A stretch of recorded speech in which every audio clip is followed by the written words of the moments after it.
Right, on to our top story this morning. And Sir Keir Starmer has U-turned. Again, he's abandoned plans for mandatory digital IDs. Well, it comes after a series of protests against the policy. Instead, digital IDs will now be optional from 2029.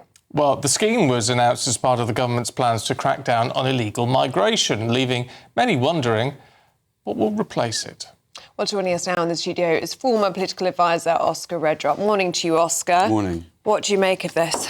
Well, I mean, first of all, I would say this is a victory on the policy itself around digital ID. This is probably a victory for a lot of GB News viewers, I would say. I think there was a huge campaign. There were people out on the streets protesting around it. Ironically, there were lots of online campaigns around it. And so a huge, huge victory, I think, for people and their personal freedom, because it was never about illegal immigration. It was like an absolutely kind of fantasy, Tony Blair, digital ID, kind of mandatory, forensically watching what people do. And I think quite rightly the country have rejected that, and that's been reflected by the MPs. In terms of the politics of it, I think this is Starmer's 13th major U-turn. Not a little kind of, well, yeah, we've had a little rethink and actually fully, this was a big announcement, a little over 6 months ago now. Big policy push, mandatory, and now it's going to be, I mean, we already have, kind of loose digital authentication with employment and stuff like that anyway. So it is a complete screeching U-turn. It's because it's for a number of reasons. He can't face difficult votes at this moment in time, despite that huge majority he's got. That could absolutely, that is waving a white flag pretty much as a prime minister. You have a majority like that, and you can't face difficult votes. And also, just lastly, sorry, Stephen, I think people at number 10 on this specifically got it so wrong. They realise there is the culture, the vibe, if you like, that is out there is so disgusted by the idea of this government encroaching on their lives any more than it already has. Why then are they not saying it's a U-turn? I mean, last night the government minister was saying there will be mandatory digital checks for work.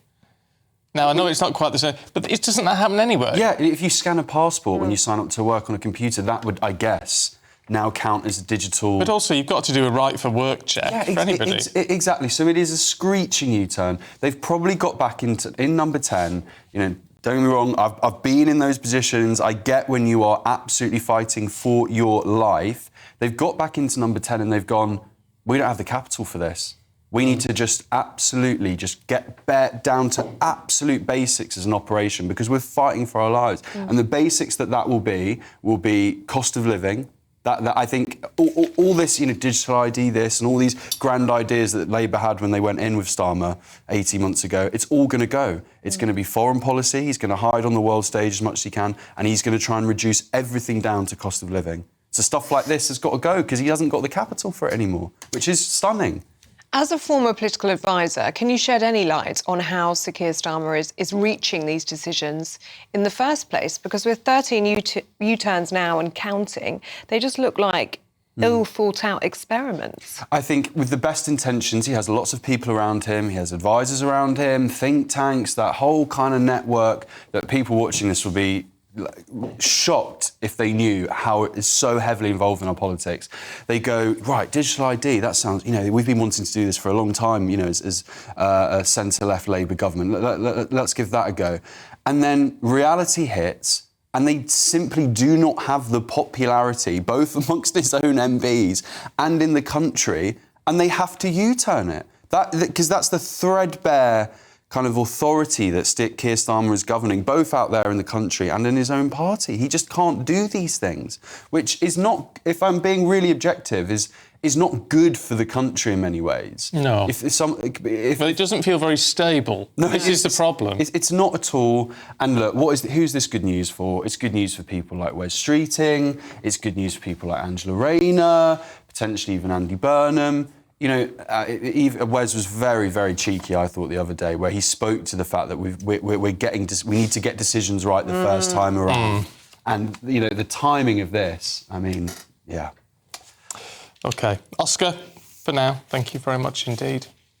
Using the internet without a VPN, a virtual private network, is a bit like taking to the road without car insurance. All it takes is one unlucky moment to cost you a lot of cash. This video's sponsor is Private Internet Access. They are the VPN to help keep you safe. Click the link in the description below to find out why over 30 million people have downloaded PIA to protect themselves online. A virtual private network is an app that hides your IP address and helps keep your data private. When you're browsing the internet at home, you give up a large amount of data to businesses, to shops, and indeed to social media giants too. Hackers have the ability to steal your personal data with ease, including sensitive information such as passwords, keystrokes, and even your personal photos. Private Internet Access helps protect your personal data by encrypting your internet connection to keep your data out of the hands of cybercriminals. And it's not just hackers either to be concerned about. Information can be censored too. When Canada passed their C18 bill, social media giants decided to ban news content on their platforms. But PIA can protect your ability to consume the news and content you love. Private Internet Access is available for Windows users, Mac OS, Android, Linux, iOS, and you can use one PIA subscription to protect an unlimited amount of devices. And we've got a huge GB News discount for you too. Click the link in this video's description and you'll get a massive 83% off PIA. That's under £2 a month, the price of a coffee, and you'll get an extra 4 months completely free on top. Also, there's a 30-day money-back guarantee too. Visit piavpn.com/GB News to start protecting yourself digitally today. So I just want to have a look at the Daily Mail, Claire. I'm very disappointed, actually. Why? Because I was looking forward, every time you come in, I was looking forward to insisting on seeing your digital right to work. Yeah. Check your paper. Can I see your papers, please? Yeah. But Sorry, no. no. Computer said no. 13th U-turn in his premiership of Prime Minister of this It's country. almost one a month. And, well, yeah. But guess whose cage was a bit rattled? Wes Streeting. So are we seeing some manoeuvres in the background here? Some, leadership takeover, priming himself up. Anyway, from my point of view, it's good news, because this is what we have trumped for quite a long time. I don't think there's any of us on this panel, let alone our wonderful viewers, who think that digital ID cards are a good thing in any event. They were sold to us on the premise that it would stop the boats, almost, because it would help people that identify those that were legal and not to work in this country. But as we've said, there's plenty of opportunity to prove who you are. We don't need this nonsense of ID cards. All right, you two. Thank you very much. We'll see you later.